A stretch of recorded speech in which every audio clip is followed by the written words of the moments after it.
Good morning, everyone. If you're not sure who I am, I'm Vickie Griffith with Breakthrough. I help women, mostly women, to release weight and keep it off.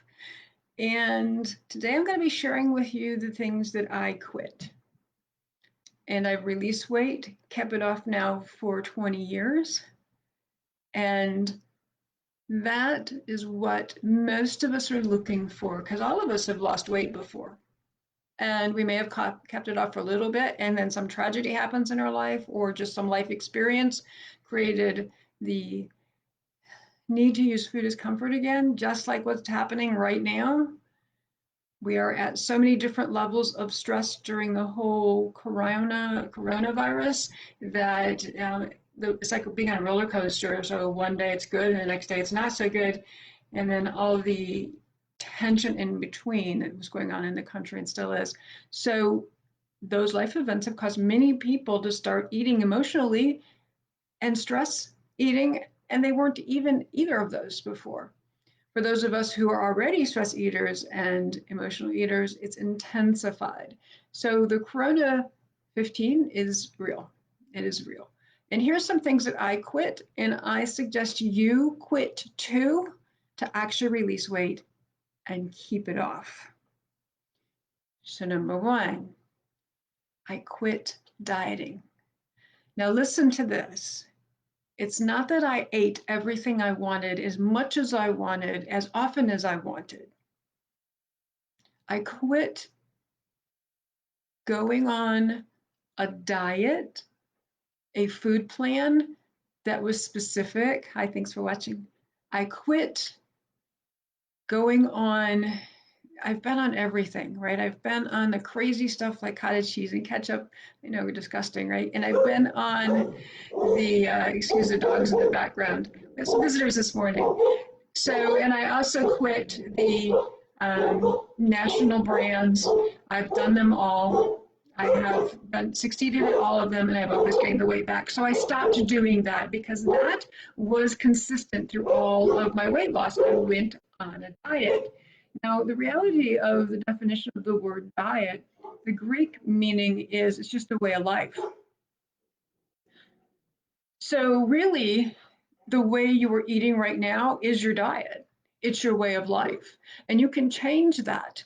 You can change that by changing the mentality about the word diet. And for me, I had to quit dieting. I had to quit on that definition that it made ucky foods, prepackaged foods, disgusting foods, foods that I really maybe enjoyed but had to eat rather than wanted to eat. And Merriam-Webster Dictionary talks about diet is a habit of nourishment. So again, you're in the habit, you're on a diet right now because of the habit of how you're eating, the foods that you're choosing.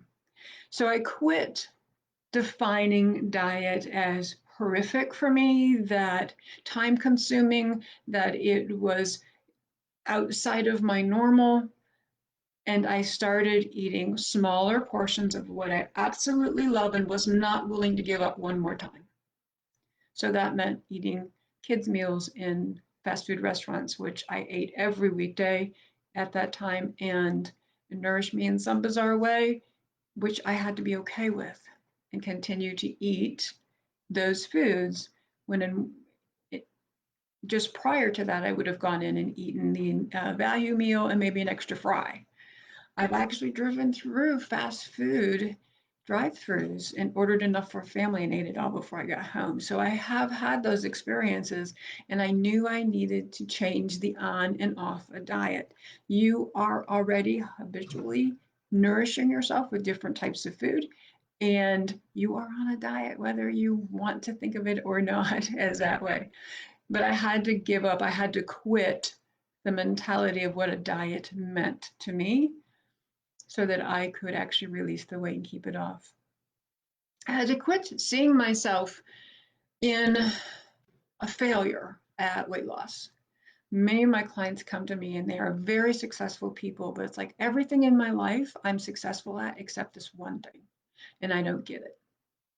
Many of my clients also come to me and that failure in weight loss has spilled over into balking in their business, being stalled in their business, maybe getting to a certain level in their business and can't go beyond, believing they'll never make it, quitting on themselves all the time around their business. And it also filters into life. So family members, relationships, career. So that there's those two sides. There's the successful in everything in your life except for this one thing, and then it ripples out into every other area of your life. So I had to quit seeing myself as a failure. I had to quit seeing myself and judging myself and criticizing myself for always going off the diet. I had to stop and quit doing the eat one cookie and then feel badly and eat 6 more instead of really enjoying one cookie or one piece of cake or whatever it might be. Realizing that one, let me call it a treat, one experience outside of my normal food plan does not blow the whole thing, and I don't have to start over. I hear that over and over again, even with my family on the weekends when we're having parties together. Well, I'm going to have another piece of cake and I'll start again on Monday.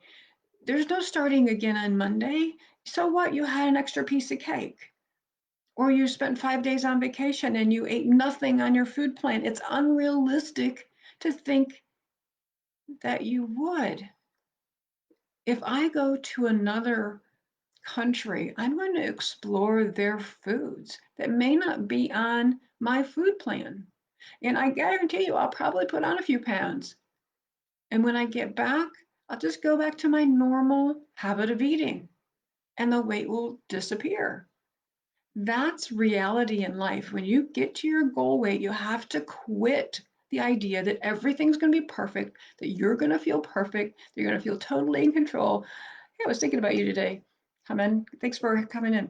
So you have to quit thinking that it's an end all be all if you go off. All or nothing. I hear that all the time with my clients. It's all or nothing. I'm either all in on my diet, 100% compliant, or not at all. I need to quit that mentality. So number one was I quit dieting. Number two was I quit the thought patterns that were keeping me fat, the mentality around the word diet, the mentality around the downward spiral of negative thoughts. And I quit fighting my body. I quit being negative about my body. I quit looking for all of the flaws. I quit judging, criticizing. I quit looking in the mirror and go, oh, there's another wrinkle or there's another roll. It's your body. And learning to love your body. And it's very, very difficult when you've been on and off diets for your entire life. And when you have extra pounds on your body, I get it. It's difficult. But loving your body. I just had a client send me her list of 10 things she loves about her body. And this is a very difficult assignment for many of my clients. But the one that I adored the most is that I have arms that can hug people. And that's what you love about your body. So there's your 3 things to quit. I'm welcoming you to quit with me. Quit the mentality. Quit criticizing your body and yourself. And to quit dieting. So until next time, sending well love.